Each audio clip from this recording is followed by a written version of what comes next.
देखिए निफ्टी में आज जो ट्रेड बना था वो यहाँ पे मुझे प्लान करना था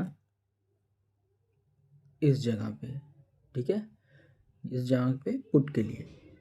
लेकिन हुआ क्या है कि जैसा कि आप देख सकते हैं कि मैं कुछ कैंडल कंफर्मेशन के बाद ही ट्रेड्स को प्लान करता हूँ, ठीक है। एग्जाम्पल के तौर पे आप कुछ नहीं करिए, आप पीछे मंडे के चार्ट पे जाइए, जो मैंने ट्रेड यहाँ मंडे वाले चार्ट पे बनाया था यहाँ पे, ठीक है।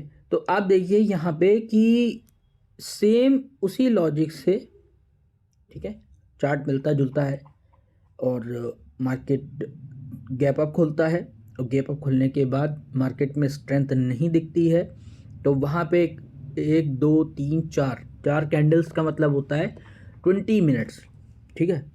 तो मुझे कुछ कंफर्मेशन दिखता है, कंफर्मेशन दिखने के बाद मैं यहाँ पे एंट्री बनाता हूँ और एक अच्छा टारगेट अचीव होता है, ठीक है, एक अच्छा टारगेट अचीव होता है।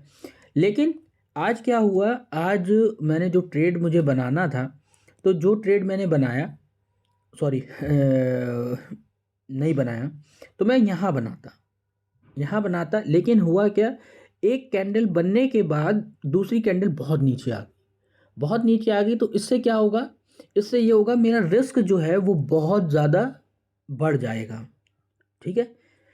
देखिए ट्रेड्स कब प्लान किए जाते हैं, हमेशा याद रखिए, जब तक आपके रिस्क मैनेजमेंट के अंदर आपके ट्रेड्स हैं, आपकी प्लानिंग आपके मुताबिक है, तो आप ये समझिए आप हमेशा मेंटली सेटिस्फाई रहेंगे, ठीक है। ट्रेड मिस हो जाए, ट्रेड निकल जाए, कोई बात नहीं। अब ये सोचिए अगर आप ऑप्शन चेन में जाके ये पोर्शन देखेंगे तो लगभग लगभग 30 से 40 पॉइंट ऊपर निकल चुका है, मतलब 30 से 40 पॉइंट ऊपर निकल गया। मतलब अगर मैं एंट्री भी लेता तो सोचिए मैं 40 पॉइंट का एसएल ले लेता, ठीक है। अब 40 पॉइंट का एसएल लेने का क्या मतलब है, तो 40 पॉइंट का एसएल लेगा तो यूजली जो हमारा एसएल 15-20 पॉइंट का जो होता है, अब 40 पॉइंट का एसएल मैं आज कर रहा हूँ। अब मान लेते हैं, एक साइकोलॉजिकल चीज़ समझिए, अगर आज आप 40 पॉइंट का कितने भी कॉन्फिडेंस हो, आपका एनालिसिस अच्छा है, आपको चार्ट्स याद होने लगे, सब कुछ आपका अच्छा है, और आपने ट्रेड वहाँ पे प्लान कर लिया कि ठीक है यार मेरा सेटअप है लेकिन थोड़ा सा रिस्क ज़्यादा है, आपने ट्रेड प्लान कर लिया, मैं गारंटी कह सकता हूँ कि आप उस ट्रेड में बैठ ही नहीं पाओगे। पहला पॉइंट, इन केस आप उस ट्रेड में बैठ गए, आपने प्रॉफिट कर लिया, मान लेते हैं, ठीक है, आपने ट्रेड में बैठे और आपने प्रॉफिट कर भी लिया, लेकिन अब मालूम आप क्या करोगे, जब नेक्स्ट टाइम आपका कोई सेटअप या ट्रेड बनेगा, वो 30-40-50 पॉइंट ऊपर से बनेगा और आपका मान लीजिए 50-40 पॉइंट का एसएल होगा, तो आप वहां पे अगर ट्रेड प्लान करोगे, पता है क्या होगा, एसएल जाएगा। और जब वो एसएल जाएगा जो आपके रिस्क मैनेजमेंट से ही बाहर था, तो आप मेंटली फिर डिस्टर्ब होगे।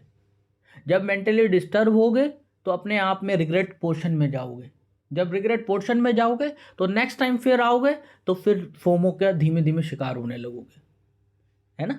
तो आप अपनी मेंटल एबिलिटी को कैसे ठीक कर सकते हो, उसका सबसे बेस्ट तरीका ये है कि आप हमेशा इतने डिसिप्लिन रहो, इतने डिसिप्लिन रहो कि आपका सेटअप और आपका सिनेरियो बन रहा है, आप ट्रेड प्लान करिए। आपका सेटअप आपका सिनेरियो नहीं बन रहा है, आप ट्रेड प्लान ना करिए।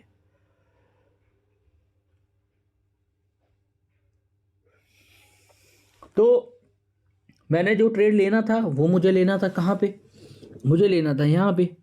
अब वो हुआ क्या कि मार्केट नीचे फॉल हुआ, फॉल होने के बाद अब वो अपना रीटेस्ट कर रही है। हो सकता है कि मार्केट इस रीटेस्ट जोन में जो आप रेड पोर्शन देख रहे हैं इसको क्रॉस करके नीचे चली जाए, ठीक है, और हो सकता है इस पोर्शन को रीटेस्ट करके यहाँ से ऐसे करके ये ऊपर चली जाए। दोनों बातें हैं, लेकिन अब मैं ट्रेड को तो प्लान नहीं करूँगा, ठीक है। उसका मेन रीज़न ये है कि आज है एक्सपायरी, इस चीज़ को समझिए। अगर मान लीजिए मैं कोई ट्रेड प्लान भी करता हूँ और वहाँ पे मैं एंट्री भी लेता हूँ और वो ट्रेड वहाँ पे आधा घंटा अगर रुक गया, ठीक है, क्योंकि अपने ट्रेड्स को मैं एक एक 1.5 घंटे तक खींच लेता हूँ, अगर वो आधा एक घंटा वहाँ रुक गया तो डिके लगेगा, डिके लगेगा तो थोड़ी सी कैंडल नीचे आएगी, मेरा एसएल काट देगी, ठीक है। तो अब मैं यहाँ पे ट्रेड ही प्लान नहीं करूँगा। हाँ, सुबह मिल जाता तो मैं लेता कॉन्फिडेंस से। अब मैं ये देख चुका हूँ मार्केट अपना एक बहुत अच्छा शार्प मूव दे चुका है, एक्सपायरी भी है, और मार्केट एक्सपायरी दिन बहुत अग्रेसिव बिहेव कर सकता है। गिरेगा तो स्पाइक देगा, वहीं आ जाएगा, आपका एसएल चला जाएगा, चढ़ेगा स्पाइक देगा, एसएल एसएल आपका कट जाएगा, तो कैश बर्न होता है यहाँ पे।